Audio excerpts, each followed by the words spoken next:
Denis Diderot. Contrairement à Voltaire, Diderot ne fréquente pas l'élite aristocratique. Il est célèbre pour avoir supervisé la rédaction de l'Encyclopédie, le symbole de l'œuvre des Lumières.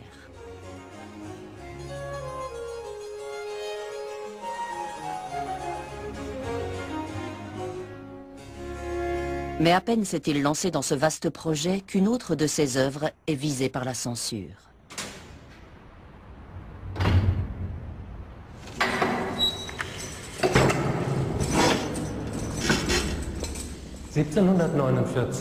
En 1749, Diderot a été emprisonné au château de Vincennes, peut-être dans cette cellule.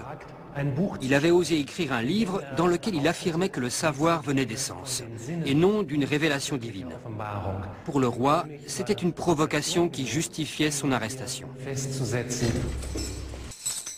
Mais son incarcération l'éloigne surtout de son grand projet, l'encyclopédie, qu'il venait juste de commencer.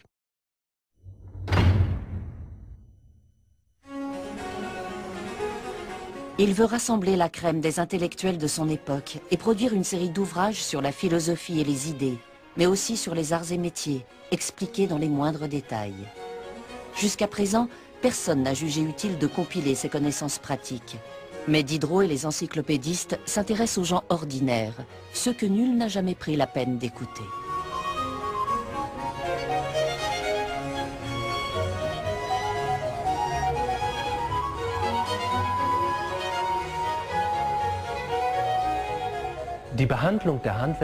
En s'intéressant aux activités manuelles, l'encyclopédie a donné ses lettres de noblesse aux artisans, à une époque où seuls les aristocrates jouissaient de considération. Un intérêt dû au fait que Diderot était originaire de province, de Langres en Champagne. Son père y était coutelier et forgeait des lames. Il était très doué et voulait que son fils prenne la relève. Mais au bout d'une semaine, Diderot a compris qu'il n'était pas fait pour cela. Ce qui ne l'empêchait pas d'être fier de son père et de son métier, fier qu'il produise quelque chose de ses mains, soit tout le contraire du clergé et de l'aristocratie qui gouvernait la France. La prison ne décourage pas Diderot et n'émousse pas non plus ses opinions radicales. Mais il réalise que son projet va scandaliser les autorités, en particulier l'Église. Il ne fallait pas être trop subversif, car à cette époque, vos paroles pouvaient vous valoir l'emprisonnement, mais aussi la mort, de manière extrêmement barbare parfois. Au vu des enjeux, Diderot doit rivaliser d'ingéniosité pour déjouer les censeurs. Ici, par exemple, dans le système des connaissances humaines, si vous regardez bien, vous voyez que la théologie figure tout en haut. C'était évidemment pour plaire aux censeurs. Mais au chapitre de la religion succède immédiatement celui de la magie noire. Même la table des matières a un sens caché. Dans le monde de Diderot, il n'y a pas de place pour la foi en un dieu, quel qu'il soit. Il dissimule ses attaques contre l'Église, notamment dans un système de renvoi qui, par exemple, associe Eucharistie et cannibalisme.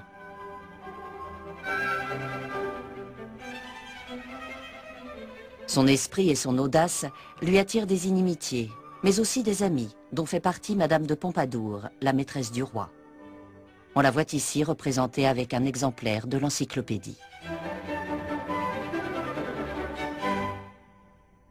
Grâce à ses amis haut placés, Diderot quitte son cachot au bout de 3 mois.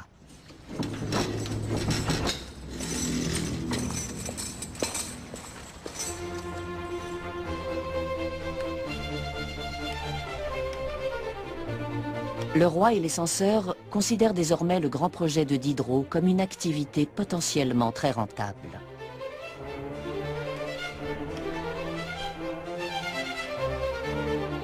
Malgré le harcèlement de l'Église, les encyclopédistes consacrent les 26 années suivantes à mettre au monde leur grande œuvre.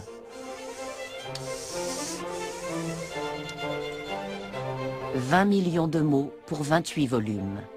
Chaque caractère est placé à la main pour composer une phrase. On fait appel à des centaines de typographes, de tanneurs, d'imprimeurs et de relieurs.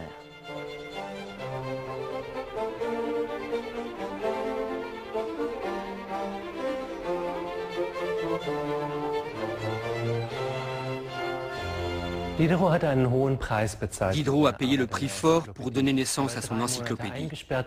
Il a fait 3 mois de prison, mais en 1751, il la tient enfin dans ses mains. Le premier volume connaît un succès foudroyant. Son incarcération et l'encyclopédie l'ont rendu célèbre, et c'est ce qu'il voulait. Il reçoit même une lettre de félicitations de la part de Voltaire, qui le surnomme le Socrate moderne.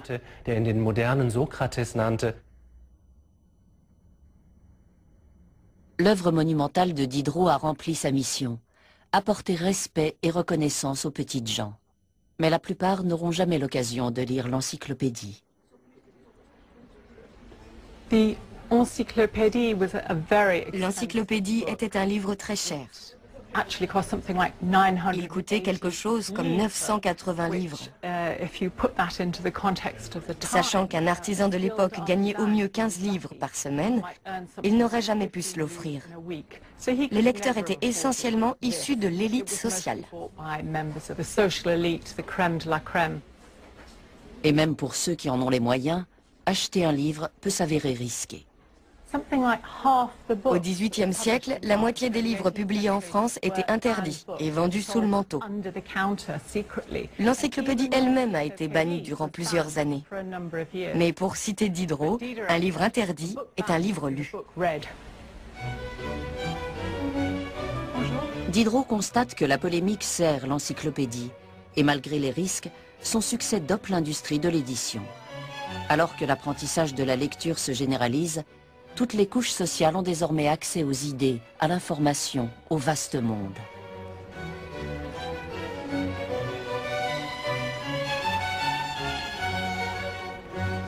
Diderot, qui voulait diffuser la connaissance partout dans le monde, est sur le point de voir son rêve exaucé.